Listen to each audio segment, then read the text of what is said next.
Warren Buffett, ये नाम सुनते ही ज्यादातर लोगों के दिमाग में सिर्फ एक ही चीज आती है, पैसा। बहुत बहुत सारा पैसा। हाँ बिल्कुल। लेकिन क्या उनकी सफलता का राज वाकई सिर्फ निवेश के कुछ फॉर्मूलों में छिपा है? यही तो सबसे बड़ा सवाल है। आज हमारे पास एलिस श्रॉडर की लिखी जीवनी the snowball, Warren Buffett and the business of life के कुछ अंश है, और हम मतलब एक जासूस की तरह उन सुरागों को ढूंढने वाले हैं जो बताते हैं कि असली कहानी कुछ और है। बिल्कुल, और असली कहानी पैसे के पहाड़ बनाने की नहीं है, बल्कि एक छोटे से बर्फ के गोले को एक बहुत लंबी पहाड़ी से नीचे लुढ़काने की है। The snowball. हाँ, द स्नोबॉल।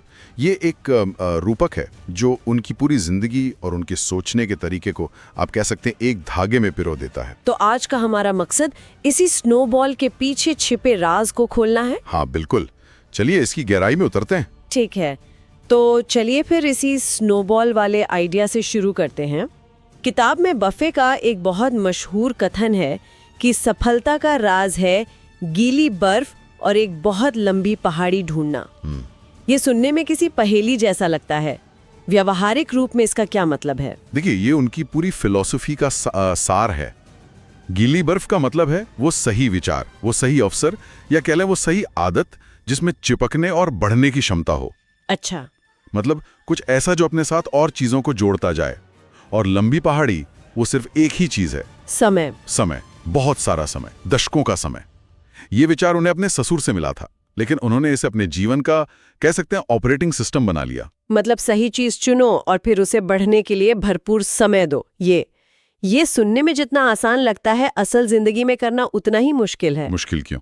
आज की दुनिया में कौन 30-40 साल रुकने को तैयार है? सब कुछ तुरंत चाहिए। ये सिद्धांत तो आज के दौर के बिल्कुल खिलाफ जाता है। आपने बिल्कुल सही नस पकड़ी है। यही इस सिद्धांत की सबसे बड़ी चुनौती भी है और सबसे बड़ी ताकत भी। कंपाउंडिंग या चक्रवृद्धि का जादू वो रेखिक नहीं होता। शुरुआत में ये बहुत धीरे धीरे काम करता है। आपका स्नोबॉल पहले साल शायद 1 इंच बढ़ेगा, दूसरे साल कुछ और इंच। हाँ, कुछ खास पता नहीं चलेगा। बिल्कुल, लेकिन 30वें या 40वें साल में वो एक ही बार में कई फीट बढ़ जाएगा। असली दौलत, असली ज्ञान, असली प्रतिष्ठा, वो सब अंत में बनती है। और वहां तक पहुंचने के लिए जिस धैर्य की जरूरत है, वो ज्यादातर लोगों में नहीं होता। बिल्कुल। बफे की कहानी इसी धैर्य की कहानी है। यहाँ एक और बात है जो मुझे इन अंशों को पढ़कर बहुत अजीब लगी। क्या? लेखक एलिस श्रोडर को जो पहुंच मिली, मतलब बफे ने उन्हें अपनी फाइलों तक, अपने परिवार तक, दोस्तों तक, हर जगह पूरी पहुंच दे दी। हाँ, ये तो है। और सबसे हैरान करने वाली बात, उन्होंने किताब छपने से पहले उसे पढ़ने से भी मना कर दिया। अपनी प्राइवेसी को इतना महत्व देने वाला इंसान अचानक इतनी पारदर्शिता क्यों दिखाएगा? मुझे तो ये एक बहुत बड़ा पीआर स्टंट लगता है। अच्छा। हाँ, अपनी इमेज को कंट्रोल करने का एक स्मार्ट तरीका। ये सवाल जायज है और बहुत से लोगों ने ये सवाल उठाया भी। लेकिन अगर हम इसे स्नोबॉल के नजरिए से देखें तो इसका एक गहरा मतलब निकलता है। बफे सिर्फ अपनी सफलता की कहानी नहीं सुनाना चाहते थे। तो फिर क्या चाहते थे? वो चाहते थे कि दुनिया उनके सॉफ्टवेयर को समझे। सॉफ्टवेयर मतलब उनके सोचने का तरीका, उनके सिद्धांत, उनकी गलतियां। उन्हें पता था कि एक सच्ची और बिना लाग लपेट की लिखी गई कहानी जिसमें उनकी कमियां भी शामिल हों, वो लंबे समय में उनकी प्रतिष्ठा के स्नोबॉल को और भी बड़ा और मजबूत बनाएगी। तो ये जो उन्होंने श्रोडर को इतनी खुली पहुंच दी, क्या ये भी उनकी कंपाउंडिंग वाली सोच का ही हिस्सा था? ठीक यही बात है। इस स्नोबॉल को और भी बड़ा बनाएगी, भले ही उसमें कुछ मुश्किल बातें भी हों। बिल्कुल, उन्होंने प्रतिष्ठा और भरोसे पर दांव लगाया, और भरोसा भी कंपाउंड होता है। भरोसा भी कंपाउंड होता है, ये दिलचस्प है। हाँ, किताब में ऐसे कई किस्से हैं। जैसे एक कहानी है कि कैसे उन्होंने 1960 के दशक में एक छोटी सी पार्टनरशिप डील में पूरी ईमानदारी दिखाई थी, जबकि वो चाहते तो सामने वाले को आसानी से धोखा दे सकते थे। उस डील के पार्टनर ने दशकों बाद बर्कशायर के लिए एक बहुत बड़ी डील लाने में मदद की, सिर्फ इसलिए क्योंकि उन्हें वो 30 साल पुरानी एक बात याद थी। अच्छा। वो था भरोसे का स्नोबॉल जो 30 साल तक लुढ़कता रहा और अंत में एक बड़े अवसर में बदल गया। श्रोडर को आजादी देना उसी भरोसे का एक बहुत बड़ा निवेश था। ये तो कमाल की बात है। तो अगर ये स्नोबॉल का सिद्धांत इतना जरूरी है, तो हमें उस पहाड़ी के बिल्कुल ऊपर जाना होगा जहां से ये लुढ़कना शुरू हुआ था। हाँ, उनके बचपन में। जी, बफे के बचपन में चलते हैं। जब ये स्नोबॉल एक छोटे से कंकड़ जितना था। किताब बताती है कि उन्हें बचपन से ही संख्याओं से जुनून था। जुनून शब्द भी शायद छोटा पड़ जाए, वो संख्याओं में जीते थे। जब दूसरे बच्चे बाहर खेल रहे होते थे, तब वॉरेन अपने दोस्त के साथ घर के फर्श पर बैठकर घुड़दौड़ के घोड़ों पर जीतने की संभावनाएं, ऑड्स कैलकुलेट कर रहे होते थे। एक मिनट, वो घुड़दौड़ के लिए ऑड्स कैलकुलेट करते थे एक बच्चे के तौर पर? हाँ, मैं तो उस उम्र में कॉमिक्स पढ़ रही थी। ये तो अविश्वसनीय है। इससे उनके सोचने के तरीके के बारे में क्या पता चलता है? इससे ये पता चलता है कि उनका दिमाग दुनिया को एक अलग नजरिए से देख रहा था। वो दुनिया को कहानियों या भावनाओं के तौर पर नहीं, बल्कि संभावनाओं और पैटर्न के एक सिस्टम के तौर पर देख रहे थे। अच्छा, ये सिर्फ गणित नहीं था, ये विश्लेषण था। जोखिम कितना है, इनाम कितना मिल सकता है, क्या ये दांव लगाने लायक हैं? यही सवाल तो आज दुनिया की सबसे बड़ी कंपनियों को खरीदने से पहले खुद से पूछते हैं। और इसकी नींव उनके बचपन के उसी फर्श पर रखी गई थी। बिल्कुल। और ये सिर्फ दिमागी खेल नहीं था। उन्होंने इस हुनर को बहुत जल्दी असल दुनिया में इस्तेमाल करना शुरू कर दिया। और यहीं पर उनका अखबार बांटने वाला मशहूर किस्सा आता है। हाँ, ज्यादातर लोगों को लगता है कि ये एक बच्चे की मेहनत की कहानी है, लेकिन किताब बताती है कि ये उससे कहीं ज्यादा था। हाँ, वो सिर्फ एक अखबार बांटने वाले लड़के नहीं थे, वो अपनी उस छोटी सी दुनिया के जेफ बेजोस थे।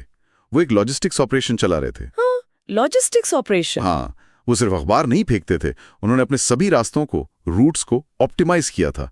उन्होंने मैप पर हर घर को मार्क करके सबसे छोटा और सबसे तेज रास्ता निकाला, ताकि समय और मेहनत बचे। ये एफिशिएंसी का पहला पार्ट था। बिल्कुल। ये तो सिर्फ शुरुआत थी। उन्होंने ग्राहकों को जोड़ा। किताब में बताया है कि वो हर दरवाजे पर जाकर लोगों को सब्सक्रिप्शन के फायदे समझाते थे। मतलब वो सेल्स और मार्केटिंग भी कर रहे थे। और फिर आता है सबसे शानदार हिस्सा, जिसने दिखाया कि उनका दिमाग एक असली बिजनेसमैन की तरह काम करता था। वो क्या? उन्होंने देखा कि मेरे पास पहले से ही इतने सारे ग्राहक हैं जो हर रोज मुझसे मिलते हैं, मैं उन्हें सिर्फ अखबार क्यों बेचूं? उन्होंने अपने उन्हीं ग्राहकों को कैलेंडर और पत्रिकाएं भी बेचना शुरू कर दिया। सोचिए, एक बच्चा जो अपने मौजूदा ग्राहकों को और भी चीजें बेच रहा था। हाँ, जिसे आज की बिजनेस की दुनिया में अपसेलिंग और क्रॉस सेलिंग कहते हैं। यानी एक ही ग्राहक से ज्यादा कमाना। बिल्कुल। तो वो सिर्फ पैसे नहीं कमा रहे थे, वो उस पैसे को तुरंत काम पर लगा रहे थे।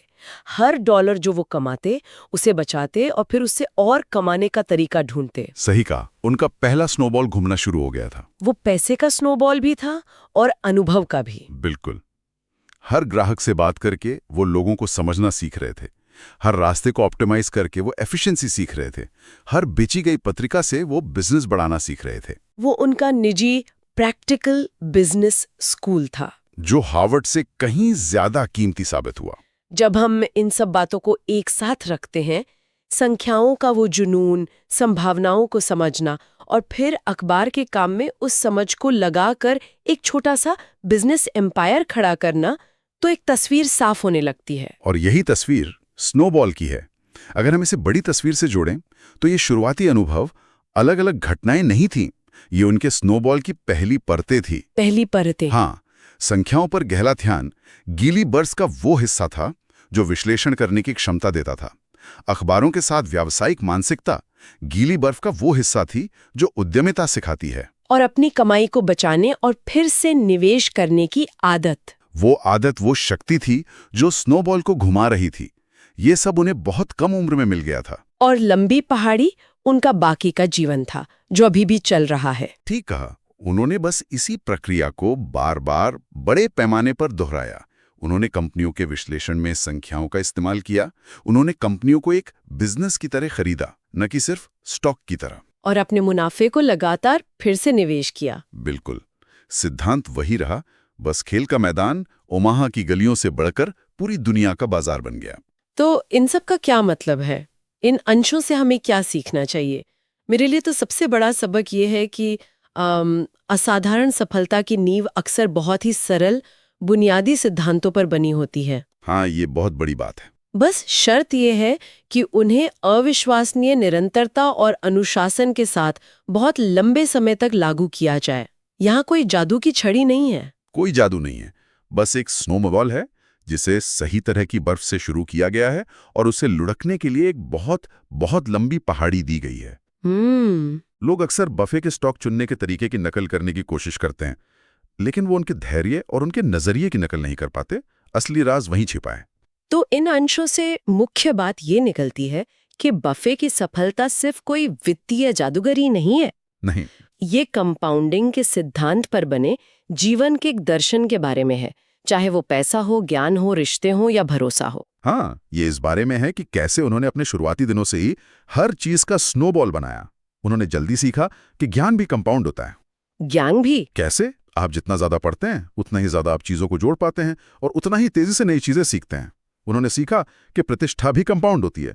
हर एक सही निर्णय, हर एक निभाया हुआ वादा उनके स्नोबॉल में एक और परत जुड़ता गया, उसे और बड़ा और मजबूत बनाता गया। बिल्कुल। ये एक बहुत शक्तिशाली विचार है और इसे किसी भी उम्र में, किसी भी क्षेत्र में शुरू किया जा सकता है। हाँ, बस अपनी गीली बर्फ, यानी वो क्या चीज है जिसमें बढ़ने की क्षमता है, और अपनी लंबी पहाड़ी की पहचान करनी होगी। और उस पे टिके रहने का धैर्य रखना होगा। हाँ, धैर्य। बिल्कुल।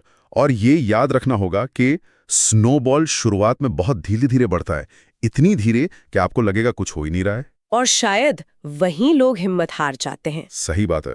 असली ताकत और गति सालों बाद दिखती है, जब ज्यादातर लोग मैदान छोड़ चुके होते हैं। अंत में एक विचार, किताब बफे के सॉफ्टवेयर को समझने पर जोर देती है, उनके सोचने का तरीका, उनका मेंटल मॉडल। अगर किसी को अपने जीवन के सॉफ्टवेयर के लिए सिर्फ एक लाइन का सोर्स कोड लिखना हो, तो बफे के कंपाउंडिंग की तरह वो एक मूल सिद्धांत क्या होगा जो बाकी सभी फैसलों का मार्गदर्शन करेगा।